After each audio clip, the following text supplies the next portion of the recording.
BCB একটা talent ছেলেকে এই ক্রিকেট টিমে মূল্যায়ন করতে পারলো না। আজকে যদি এ হৃদয়াল মিরু খেলতো তাহলে এই অবস্থা হতো না। আরে ভাই, এক্সপিরিয়েন্স আপনি জানেন আমার কত এই ক্রিকেটে। বিসিবি তো মূল্যায়ন করতে পারেনি আমাকে। আপনি বলেন দেখি কয় বলে 1 ওভার?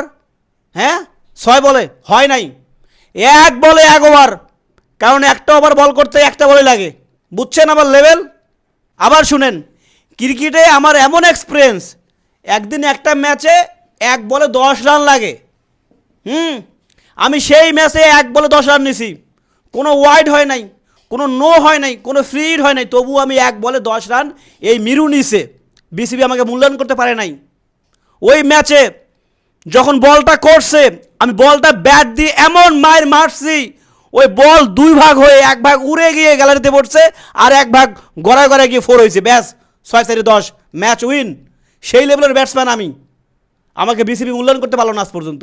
আমার খেলা দেখে আমার বাবা মা ভাই বোন আমার 14 গোষ্ঠী আমারে বলতো যে এই মিরু একদিন ন্যাশনাল টিমে খেলবে, বাট বিসিবি আমাকে মূল্যায়ন করতে পারলো না।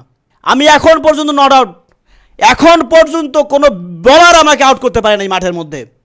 কারণ আমি যখন ব্যাট করতাম সবার শেষে, আমি আউট হওয়ার আগে সব অল আউট হয়ে যেত। ব্যাস, আমি নট আউট।